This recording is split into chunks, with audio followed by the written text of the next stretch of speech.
बच्चों, जय हिंद। बच्चों, आज हम लोग देखेंगे क्लास 8th की साइंस की एनसीईआरटी देखेंगे और उसमें टॉपिक 1 है, ठीक है, क्रॉप प्रोडक्शन एंड मैनेजमेंट। बेटा बेटा हम लोग पहले भी पढ़ चुके हैं कि सभी लिविंग्स को फूड की नीड होती है, ठीक है, और प्लांट्स अपना फूड खुद बना सकते हैं। आपको पता ही होगा कि हरे पौधे अपना फूड किस प्रकार सिंथेसिस करते हैं। हम लोगों ने क्लास 7th की एनसीईआरटी में पढ़ा था। तो ह्यूमन सहित सभी एनिमल फूड बनाने में अनकैपेबल हैं। तो फिर इन एनिमल्स में फूड का सोर्स क्या है और हम फूड को लेते ही क्यों हैं? आप जानते ही हैं कि सभी लिविंग्स में फूड से जो एनर्जी मिलती है उसका यूज़ वो अपनी बायोलॉजिकल प्रोसेस जैसे डाइजेशन, रेस्पिरेशन और एक्सक्रीशन में करते हैं। हम अपना फूड प्लांट्स और एनिमल्स दोनों से ही लेते हैं, ठीक है। अब आपको पता होगा कि हम सभी को फूड की नीड होती है और हम अपने देश के इतने अधिक लोगों को फूड किस प्रकार उपलब्ध करा सकते हैं। अब इतने सारे लोगों को अगर फूड उपलब्ध कराना है तो उसको बहुत बड़े स्तर पर उसका प्रोडक्शन कराना होगा।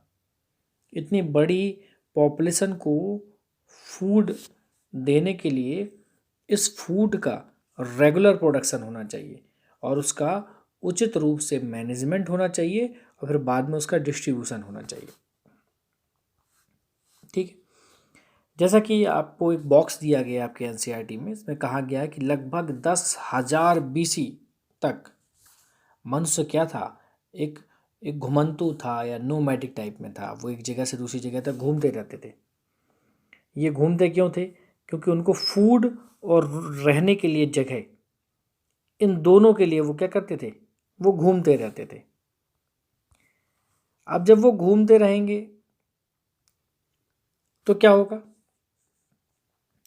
तो उनको फूड कैसा मिलता था? उन्हें कच्चे फल मिलते थे, सब्जियां खाते थे और उन्हें उस फूड के लिए उन्होंने आगे वाले समय में धीमे धीमे एनिमल का शिकार भी शुरू कर दिया, उनको भी खाने लगे और बाद में वो खेती करने लगे और खेती करके वो चावल, गेहूँ और अन्य फसलों को भी उत्पादन करने लगे और इस प्रकार एग्रीकल्चर का इनिशियल स्टेज शुरू हुआ या उसकी शुरुआत हुई।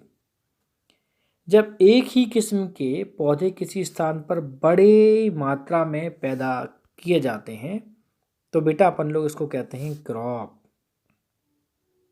ठीक है। When plant of same kind are cultivated one place on a large scale called crop। Example ले सकते हैं आप क्रॉप में, और एग्जाम्पल में हम ऐसे ले सकते हैं कि गेहूं की फसल गेहूं की फसल का मतलब क्या होता है कि खेत में उगाए जाने वाले सभी पौधे गेहूं के हैं, ठीक है।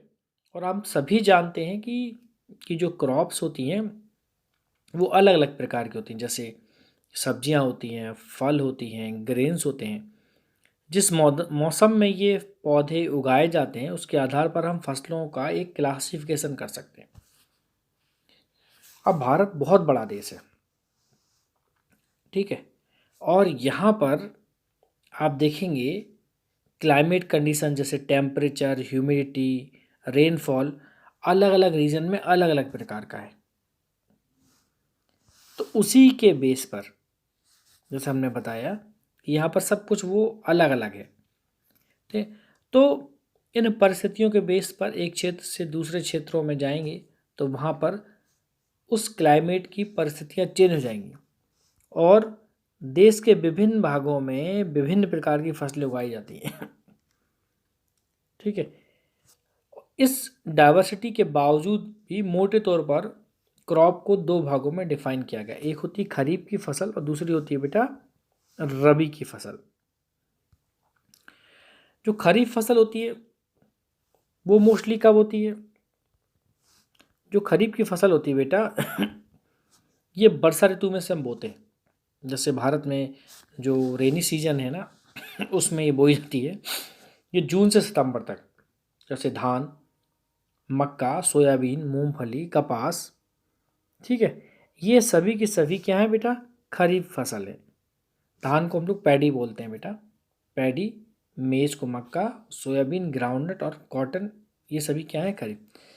रबी क्रॉप क्या होती है बेटा, ये विंटर में बोई जाती है, अक्टूबर में इसको बोते हैं और मार्च, अक्टूबर नवंबर में बोएंगे और बेटा मार्च अप्रैल तक इसको काट लेते हैं, ठीक है। इन क्रॉप्स के एग्जाम्पल देखेंगे तो गेहूँ, चना, मटर, है ना, मस्टर्ड, सरसों जिसको कहते हैं आप, तो वो सभी चीज़ें इसमें रहेंगी। इसके अलावा अलसी भी इसी में आती है, जिसको हम लोग लिनसीड बोलते हैं, ठीक है। अब इसके अलावा कई स्थानों पर दालें और सब्जियां भी गर्मियों में उगाई जाती हैं। तो there are many places there pulses and vegetables are grown during summer at many places. अब जो क्रॉप प्रोडक्शन की बेसिक प्रैक्टिसेस है, जैसे हम लोग कहते हैं आधारिक फसल पद्धतियाँ, जैसे पैडी को या धान को जाड़ों में नहीं उगा सकते, ठीक है, क्यों, धान को बहुत ज़्यादा पानी की नीड होती है, इसलिए इसे केवल वर्षा ऋतु में ही उगाते हैं, मतलब उस समय बोते हैं, क्योंकि बुआई के समय इनको पानी चाहिए। अब फसल उगाने के लिए किसानों को बहुत सारे काम करने पड़ते हैं, आप देखोगे, ठीक है। जैसे माली होता है, माली क्या करता है, सजावटी पौधों को उगाने के लिए बहुत सारी कोशिश करता है। ये सभी जो काम वो करता है उसे हम लोग क्या कहते हैं, एग्रीकल्चर की वो प्रोसेस हैं, पद्धतियां हैं, ठीक है। तो ये एग्रीकल्चर प्रैक्टिसेस जो करता है वो क्या है, फार्मर है। पहले क्या करता है, वो प्रिपरेशन ऑफ सॉइल करता है, भूमि को तैयार करता है, फिर सोइंग करता है। सोइंग का मतलब आप समझे नहीं समझे, सोइंग मतलब बुआई करता है। फिर बुआई करने के बाद क्या करेगा, अब बुआई करेगा, अब उसमें मैन्योर और फर्टिलाइज़र को ऐड कर देगा। फिर उसके बाद इरिगेशन होगी, मतलब सिंचाई किया जाएगा। फिर उसको पेस्टिसाइड वगैरह देंगे, क्योंकि वीट से उसको प्रोटेक्शन मिल जाए, प्रोटेक्टिंग। फिर उसकी हार्वेस्टिंग करेंगे और बाद में उसका स्टोरेज कर लेंगे। समझ गए, स्टोरेज मतलब भंडारण कर लेंगे। तो जो पहली प्रोसेस होती है, मिट्टी को कैसे तैयार करें, जो सबसे पहली प्रोसेस है इसमें, प्रिपरेशन ऑफ सॉइल, वो कैसी होती है। किसी भी क्रॉप का प्रोडक्शन करने के लिए ये पहला स्टेप होता है, और इसके लिए मिट्टी को पलटते हैं, फिर इसमें क्या करते हैं, इसको पोला बनाते हैं। अगर आप कहेंगे पोला क्या होता है, तो क्या करते हैं, इसको लूजन करते हैं, लूजन, ये जो जुड़ी होती है एक दूसरे से उसको अलग अलग कर देते हैं। तो मोस्ट इंपॉर्टेंट टास्क है कि टर्न द सॉइल, मिट्टी को पलटिए, एंड लूजन इट, मतलब इसको हिंदी में कहेंगे पोला बनाते हैं, ठीक है। अब इसका क्या काम है, इससे क्या होता है कि जड़ें भूमि में गहराई तक जा सकें। अगर मिट्टी लूजन टाइप में होगी, पोली होगी, तो उस मिट्टी में गहराई में धंसी जड़ें भी बहुत आसानी से रिस्पिरेशन कर लेंगी, श्वसन कर लेंगी। तो ये जो लूजन सॉइल होती है, किस प्रकार पौधों की जो रूट है उसको सरलता से रिस्पिरेशन में हेल्पफुल है, ठीक है, इस पे हम लोग बात करेंगे, ठीक है। The लूजन soil allow the root to breathe easily. How? The loosened soil help in the growth of earthworm and microbes present in the soil. कहने की बात है कि जो लूजन सॉइल है उस मिट्टी में रहने वाले केचुओं और जो छोटे छोटे माइक्रोब्स होते हैं, सूक्ष्म जीव होते हैं, उनकी ग्रोथ करने में हेल्पफुल होती है। इसलिए इसे फार्मर का फ्रेंड भी कहते हैं केचुए को, क्योंकि यह मिट्टी को क्या करता है, उसको पलटता है और फिर उसको लूजन कर देता है, ठीक है। क्यों क्या करता है, वो सॉइल को टर्न करता है और लूजन कर देता है, और साथ ही सॉइल में कुछ ह्यूमस को भी ऐड कर देता है। ठीक है। अब मिट्टी को पलटना और पोला करना या लूजन करना ये क्यों ज़रूरी है। देखो हम लोग पहले पढ़ चुके हैं कि जो सॉइल होती है ना, सॉइल में मिनरल्स, वाटर और एयर और कुछ लिविंग ऑर्गेनिज्म होते हैं। इसके अलावा जो कुछ डेड पौधे हैं, मृत पौधे हैं, और एनिमल भी मिट्टी में पाए जाने वाले जो डिकम्पोजर्स हैं उनके द्वारा उनका डिकम्पोज हो जाता है। अब इस प्रोसेस में जो जीव जिनकी डेथ हो गई है उनमें पाए जाने वाले जो न्यूट्रिएंट्स थे वो मिट्टी में आ जाते हैं, फ्री हो जाते हैं मिट्टी में आके, और यह न्यूट्रिएंट्स प्लांट्स के द्वारा एब्जॉर्ब कर लिए जाते हैं। देखिए, जो मिट्टी की ऊपरी परत होती है उसके कुछ सेंटीमीटर की मिट्टी ही, बहुत ज़्यादा गहराई नहीं, उसकी कुछ सेंटीमीटर की मिट्टी ही पौधों की ग्रोथ में हेल्पफुल होती है, और इसे उलटने पलटने और पोला करने से या लूजन करने से जो न्यूट्रिएंट्स होते हैं वो ऊपर आ जाते हैं, और इससे पौधे इन न्यूट्रिएंट्स का क्या कर लेते हैं, इनका यूज कर लेते हैं, इनको यूटिलाइज कर लेते हैं। इसलिए मिट्टी को जो उलटते पलटते हैं वो बहुत ज़रूरी है। ठीक है, तो turning and loosening of soil is very important for cultivation of crop. Okay, the process of losing और टर्निंग ऑफ सॉइल को क्या कहते हैं, टिलिंग और प्लगिंग कहते हैं। या इसको आसान शब्दों में समझ लीजिए कि जो मिट्टी को उलटने और पलटने और पोला करने की जो प्रक्रिया है वो जुताई कहलाती है। जुताई मतलब वो टिल्टिंग या प्लगिंग कहलाती है। ठीक है, अब ये done by using A plug के थ्रू होती है। प्लग मतलब हल।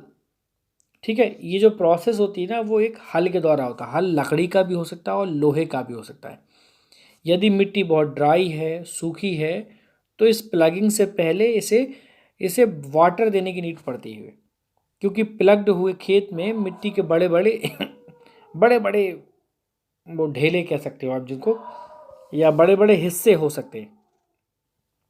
ठीक है, इसलिए क्या करना पड़ता है, इसलिए इसको तोड़ना बहुत ज़रूरी होती है। ठीक है, बड़े ढेलों को बोलते हैं बेटा बिग क्लम्प्स। ठीक है, या आप उसको क्रम्स भी कह सकते हो। तो it is very necessary to break these crumbs. इसके लिए क्या करते हैं, levelling the field is beneficial for sowing as well as for irrigation. कहने का मतलब ये हुआ कि इसलिए खेत को लेबल करना पड़ता है, एक समान उसमें समतल करना पड़ता है और ये काम एक पाटल के द्वारा किया जाता है। पाटल मतलब एक बेटा पटरा टाइप का होता है। ठीक है, उसके द्वारा क्या करते हैं, इसको लेबलिंग करते हैं। ठीक है, तो ये किसके द्वारा होती है बेटा, एक पटिया होता है, वो पटिया को उसके ऊपर डाल देते हैं और वहाँ पर बेटा क्या करते हैं, उसकी लेबलिंग शुरू कर देते हैं। ठीक है, इसलिए उसको पाटन को लेबलर कहते हैं, लेबलर। ठीक है, उसके बाद उसके कुछ समय बाद मिट्टी में क्या करते हैं बेटा, मैन्योर को या खाद को ऐड करते हैं। ठीक है, टिलिंग से पहले। ठीक है, ये कभी कभार ऐसा करते हैं कि जुताई से पहले आपने खाद दे दी। इससे जुताई के समय जो मैन्योर होता है ना वो सॉइल में इजीली मिल जाती है। और जब हम लोग बुआई करने के लिए जाते हैं, बुआई का मतलब क्या होता है बेटा, बुआई का मतलब होता है कि जब आप उस खेत को बोने जा रहे हो, मतलब बिफोर सोइंग द सीड्स, तो हमें क्या करना है, जब हम उसको बोने जा रहे हैं तो क्या करना है, पहले आप खाद दोगे, उसमें मैन्योर मिलाओगे। ठीक है, ऐसा करना है नहीं, हमने आपको क्या बताया था, बुआई से पहले नहीं, जुताई से पहले खाद देनी है। बुआई से पहले आप जो मिट्टी है ना उसको तोड़ना ज़रूरी है, उसको भुरभुरा करना ज़रूरी है। यह काम कई सारे इंस्ट्रूमेंट से किया जाता है, इसमें हल, कुदाली, कल्टीवेटर, इस काम को करने वाले कुछ कुछ प्रमुख टूल्स हैं। ठीक है, हल को प्लग बोलते हैं, कुदाली को हो बोलते हैं और कल्टीवेटर को कल्टीवेटर ही बोलते हैं। ठीक है, तो ये एग्रीकल्चर इम्प्लीमेंट्स की हम लोगों ने बात की। अब नेक्स्ट क्लास में हम लोग जानेंगे वो कौन कौन से एग्रीकल्चर इम्प्लीमेंट्स हैं जिनका यूज किया जाता है।